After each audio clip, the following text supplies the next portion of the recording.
Good morning, everybody. Welcome to workout one for the week of March 8th. So exercises today. Our first block is going to be an overall timed block with a set amount of repetitions. Your goal just to get through as many rounds of those reps as you can within the time period. So the first exercise on there is the walking single leg push-up that we've been working on. So remember, on this one, your hands are walking, your feet are stationary. So I'm going to take one foot and cross it over, or you can hold it up in the air, choice is yours. But I'm going to make two steps from my hands. I'm going to come together, apart, push up, together, apart, push up. So remember, on these you count your push up, not the steps, and it doesn't matter which direction you're going. So every push up counts as one. The other thing to remember is you want to try to switch legs either halfway through or on every other one. If you want to switch legs every time you do a push-up, that's fine. If you want a little bit more core challenge on this one, then you want to switch halfway through. So 5 on one side, 5 on the other. Next exercise, those dumbbell beetles. So reminder on these beetles, that dumbbell starts in between your hands. Knees are up in the air. Remember, like I talked a lot about the last time we did these, you want your shoulders to stay over your hands. If your hands are out in front of you more, it is a lot harder to rotate through and to truly pivot. So really try to keep the weight over the hands. So remember, as you come through, the hand that comes up is the hand that grabs that dumbbell. Leg stretches out, elbow can just tuck into the body. Back to center, and we switch. Reach that leg away, back to center. If you're looking for a little extra challenge on these, then you can take that arm and reach it up over your head every time you get that leg through. Choice is yours. Remember, you have 10 left and right, so pretty big number on this one. You're welcome to go half of them, lifting that arm, and then bring that arm back in for the last half. Completely up to you, but you're shooting for 10 left and right on that one. Next exercise is a new one. This one is going to incorporate our Superman lift, or Superwoman lift, just a super lift. We are adding an arm circle to this. So the movement itself for the body is the same lift and hold that we've been working on, but we're gonna make some movement from the arms. So my arms are stretched out in front. They're gonna cover my ears. My heels are glued together. That's always important on this one. The first thing you're gonna do is lift the entire body up in the air into your super lift position, like we always do.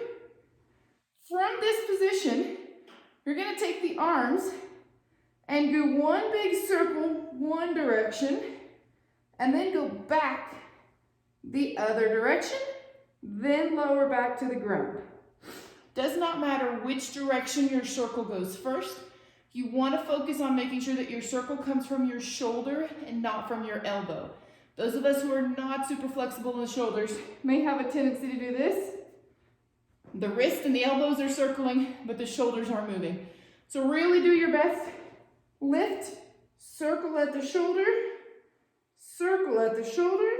and lower. This one, you're gonna really have to increase that focus on the glutes and the abs so that the core is what's holding you up, not just your low back. A lot of times when we start trying to move something else like our arms, we kind of forget about the glute and ab combination. But about halfway through, you're gonna feel your back on fire. If you feel your low back on fire, you're not engaging those abs. So check the abs and glutes. All right, every time you go up, you gotta circle one way, circle the other way. That equals 1 rep. So make sure that you get both circles in. Then we're back up on our feet for the kettlebell swing that we've been working on. Like we've been talking about, if your weight is too light, then I want you trying to alternate your hands. Just provides a little extra intensity with the weight that's light. Remember, you switch hands at the top. Don't try to switch hands at the bottom. It's going to yank your chest down. You want to switch when that weight is weightless towards the top. If you have a dumbbell, remember, you can do the same thing. If you're worried about switching hands, you can do half of them on one arm and then switch hands, half of them on the other. All right, that is block one. Block two, these exercises are all for time. They're going to start with your stability ball and with those rollouts that we've been doing. Remember, like I talked talked about last time, you may do your rollouts from your knees or from your feet. The important part is that you're working on a nice big range of motion and keeping your pelvis really tucked under. So from my knees, you want to make sure that you're starting in the front of the ball so that when you roll out, your starting position is elbows in front of you and hips open. So not hips back behind. Elbows in front, so then we roll into that stretch position and then pull just the hands and elbows back underneath. If you're up on those feet, make sure you've got a nice wide base for extra support, and then it's small range of motion, pushing the hands away, pulling them back. Push and pull. Super important, pelvis stays tucked under. If that low back is arching, you're putting extra strain on the low back muscles, and we don't want to do that. All right, next exercise is just our simple reverse lunge with rotation. Done this one lots of times. If my left leg steps back, I turn toward the right. So you're always going to cross over the leg that's in front of you. Next, we switch to back kettlebell again for our double squatted overhead press. This is the one that we kind of added on to a week or two ago.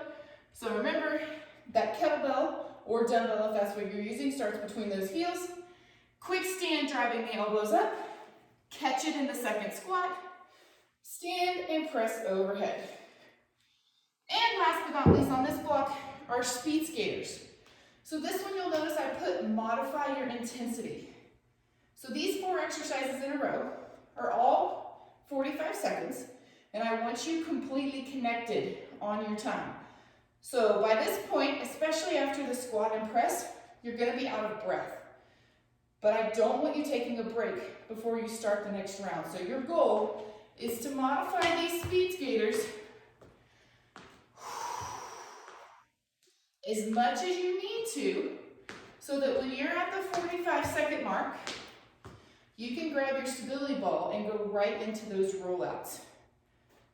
So if you go super hard on those speed skaters, and 45 seconds comes to the end and you're out of breath and trying to catch your breath, great job on the speed skaters, but you didn't do what I was going for.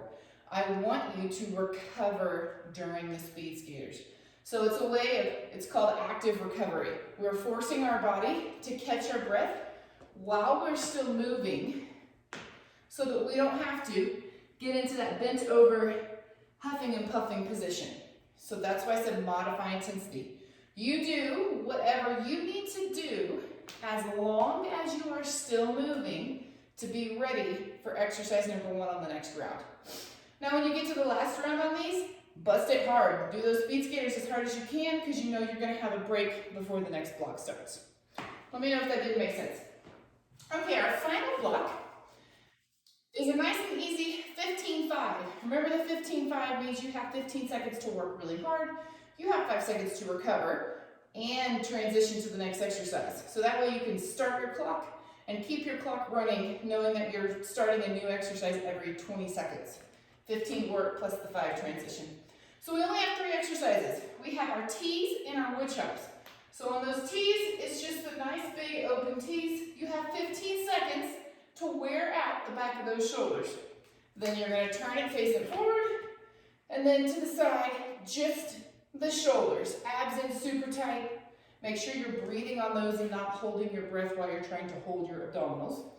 15 seconds, then I got 5 seconds to turn it around, and 15 seconds the other side.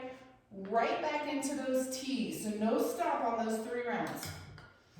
All right, guys, let me know if you have any questions. I hope you had a fantastic workout. Get after it.